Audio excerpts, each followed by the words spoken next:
Bueno, hemos vuelto con el candidato a la alcaldía de Lima, Gustavo R. García. Gustavo, muchas gracias por acompañarnos esta noche. Entiendo que te inscribiste hoy, finalmente. El último día. Presentaron la... Sí, a las 2 de la tarde. ¿Por qué no fuimos los últimos en presentarnos, porque la papelería es enorme, ¿no? Nosotros en realidad hemos hecho un proceso súper ordenado, ¿no? Invitamos a la ciudadanía a votar en nuestras elecciones internas. 30.900 limeños se matricularon para votar en las elecciones de Juntos por el Perú. Así que en realidad el proceso democrático es súper claro, ¿no? Pero, digamos, también el trámite hay que cumplirlo, son un montón de papeles, un montón de firmas. En nuestro caso, el Comité Ejecutivo Nacional es el único que puede autorizar a los invitados o designados, y nosotros teníamos 2 renunciantes de la lista que tenían que ser reemplazados por invitados. Entonces, bueno, había que cumplir todas las formalidades y nos tomó el tiempo hasta hoy día a las 2 de la tarde.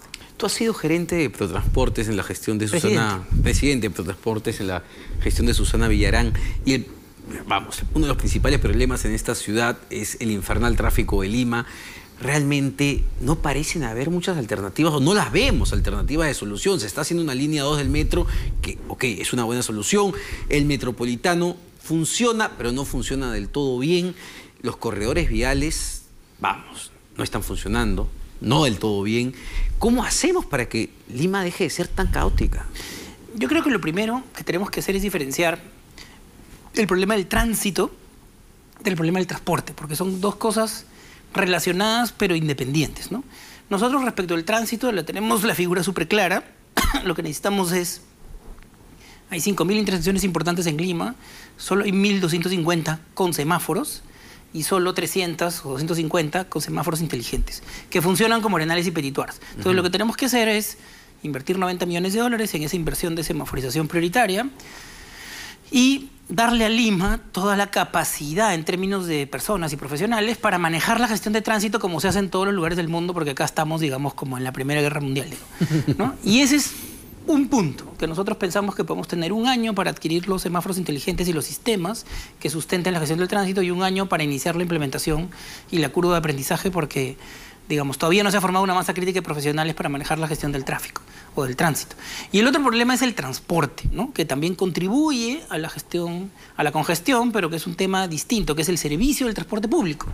Y ahí, claro, nosotros ya fuimos los que iniciamos la reforma de los corredores complementarios, que con todos sus problemas, según la encuesta de Lima Cómo Vamos, tiene una aprobación 5 veces más alta que la de las rutas tradicionales. O sea que sí es una solución que la gente siente como muy superior, digamos, a ir en una cúster de los chosicanos por la carretera central, y por lo tanto esa reforma se tiene que terminar, y nosotros creemos que como ya iniciamos ese proceso y tenemos la tecnología y la metodología para poder concluir esa tarea, somos el grupo político más apto, digamos, para hacer eso, porque ya lo hicimos y porque ¿Pero qué pasó ahí? ¿Se truncó? Porque, a ver, yo usaba, y te digo una ruta que era clásica que yo usaba. Yo estudié en la Universidad de Villarreal y vivo en el Cono Norte. Entonces yo me tomaba mi 73 en Tacna y me iba con un sol hasta Los Olivos en la 73 de manera directa. Entró el corredor vial, te partió el recorrido, tenías que bajar en el RIMAC y tomar otro carro. Y digamos, eso ya complicaba la situación, porque no había una estación, era mucho más complejo. Sí, a ver, no estoy seguro que te costara un sol el pasaje desde Los Olivos hasta donde dices. Sol 20, sí. Bueno. No estoy seguro.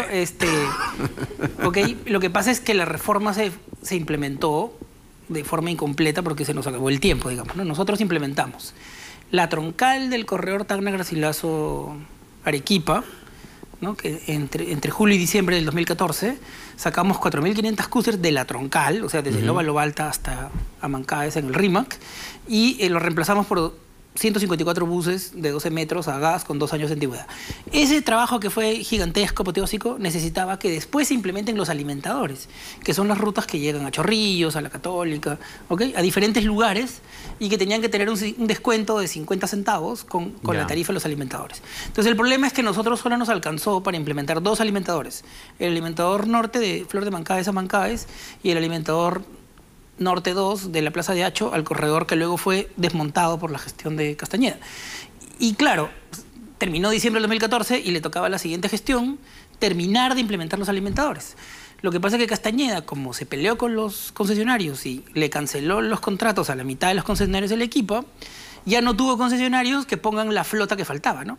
Entonces la flota de los alimentadores del concesionario A terminó puesta en la troncal para reemplazar a la flota del concesionario al que le cortaron ilegalmente el contrato, ¿no? Y por lo tanto se quedó con la mitad de los concesionarios y no pudo completar la flota hasta ahora y tampoco volvió a licitar. Entonces, el problema es que no se aprecia bien la reforma porque está incompleta y falta toda la red de alimentadores de Tacna, Arterosa y Arequipa.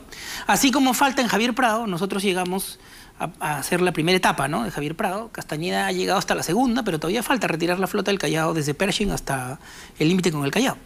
Entonces, claro, el grado de implementación de la reforma del transporte es muy pequeña, ¿no? Es muy poco lo que se ha implementado y por eso es que no se visibiliza bien sus beneficios.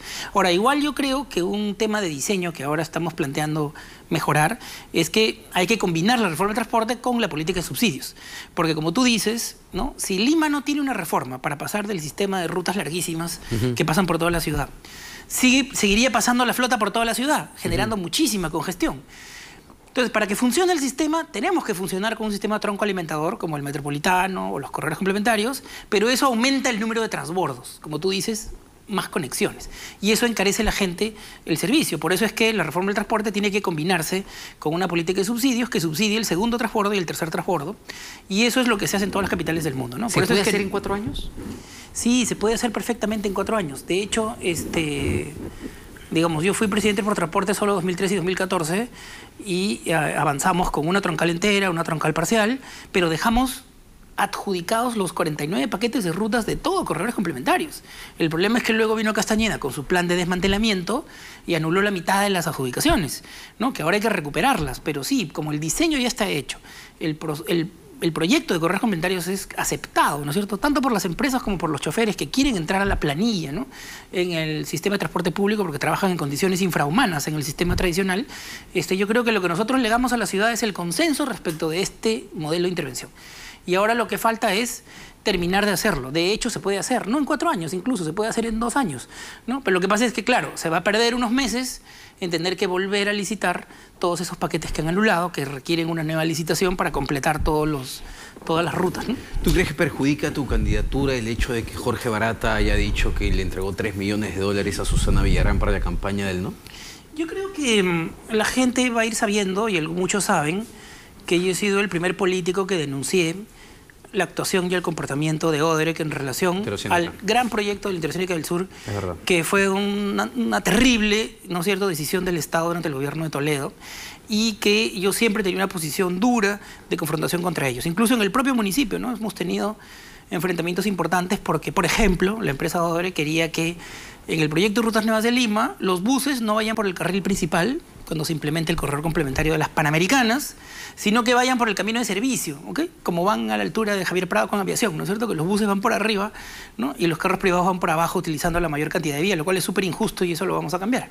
Entonces, por lo tanto, con ellos yo he tenido un enfrentamiento toda mi vida, fuera de la municipalidad, dentro de la municipalidad.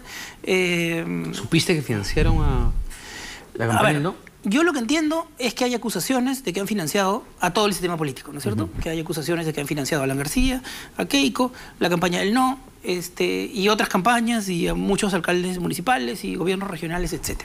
Entiendo que eso está por probarse y yo espero que la Fiscalía y el Ministerio Público vayan hasta el final y resuelvan eso. Me alegra que todos los intentos que han hecho determinados sectores políticos conocidos, ¿no?, por tratar de trabar y bloquear el trabajo de la Fiscalía y el Ministerio Público no hayan podido lograrlo y que la Fiscalía siga la investigación. Entonces creo que eso se tiene que resolver a nivel de la Fiscalía y el Poder Judicial.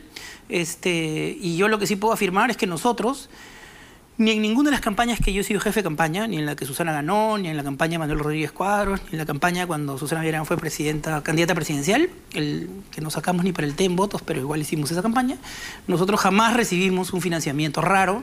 ¿Tú no participaste en la campaña del no? No, en la campaña del no fui excluido, al igual que el partido y los demás partidos de izquierda, porque se dijo que esa era una campaña de la izquierda contra el sí, sino era una campaña de la ciudadanía contra el sí.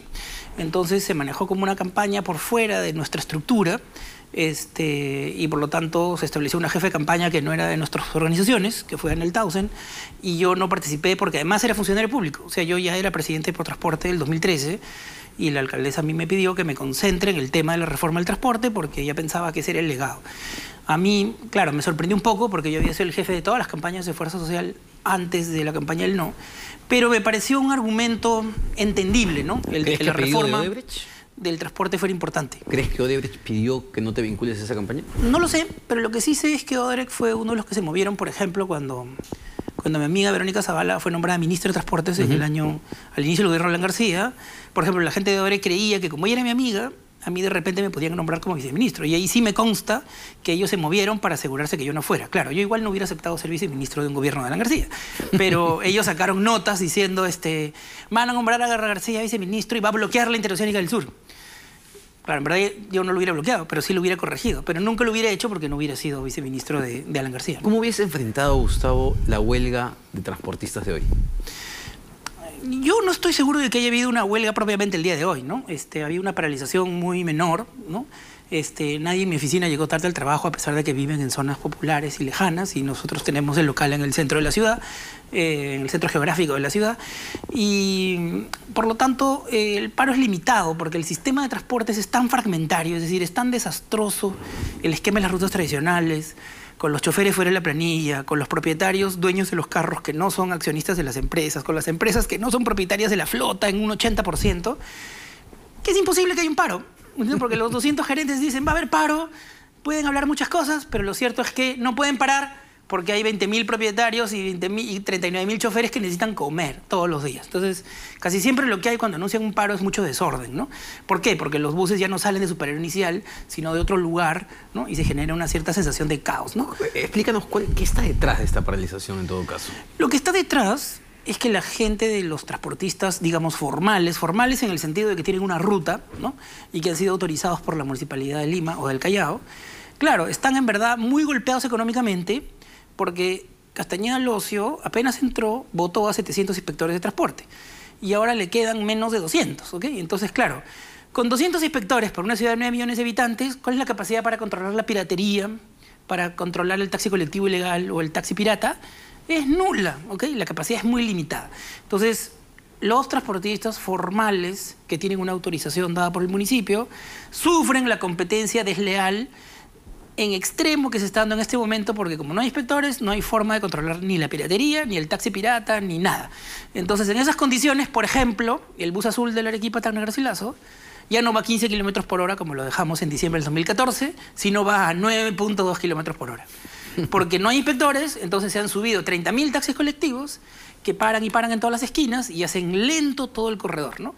Yo dejé el corredor azul con 160.000 pasajeros el 31 de diciembre del 2014. Y hoy día hay menos de 110.000. Es decir, hoy día, porque estamos en el extremo descontrol sin inspectores de transporte, tenemos la máxima congestión, porque así como dejamos nosotros, según el estudio de Target del 2014, habían 14.000 taxis piratas el 2014.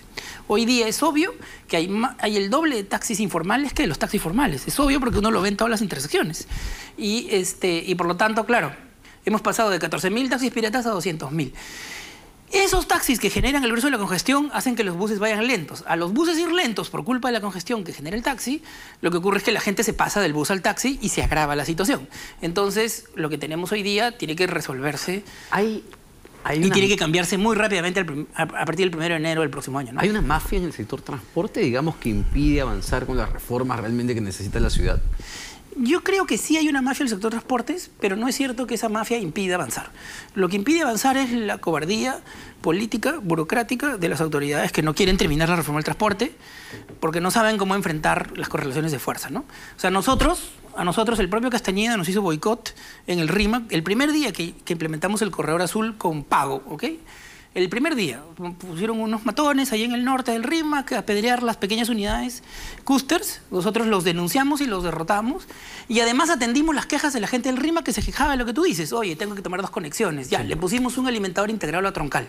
O sea, ajustamos la intervención dialogando con la gente. Mientras que Castañeda, a la primera de Bastos, en Manchay, la gente del Callao le arma la pampa, ¿no es cierto?, el conflicto en Manchay ahí arriba, que ni siquiera es la población, y la respuesta de Castañeda es mandar a la policía a gasear a la gente de Manchay. Conclusión, no, ya no vamos a hacer el alimentador de Manchay. Bueno, esa es la manera pues de no trabajar y de no hacer la reforma del transporte. Entonces, la reforma del transporte requiere hablar con la gente, remangarse las manos, explicar las cosas y si es necesario ajustar la intervención, ¿no? En el sentido que tú dijiste, ¿no? Y hoy día, bueno, de nuevo, yo me reafirmo, ¿no? Necesitamos reforma del transporte, necesitamos gente capaz que ya conozca el tema para poder terminarla lo más rápido posible. Si no, Lima es invivible. Sin subsidios, la reforma del transporte sería demasiado inequitativa. Y sin reforma, pronto vamos a ir a 7 kilómetros por hora. En todas las arterias no hay transporte público. Así Muchas que gracias. Mejor voten por Juntos por el Perú este 7 de octubre para empezar a resolver estos problemas de la forma más rápida y eficaz posible. Muchas gracias, Gustavo. Te estaremos gracias invitando nuevamente para hablar también de la inseguridad, que es otro problema que nos Cuando quieras. afecta. Muchas gracias, Gustavo R. García, candidato a la alcaldía de Lima por Juntos por el Perú. Fue todo conmigo y nada está dicho. Véannos mañana a la misma hora.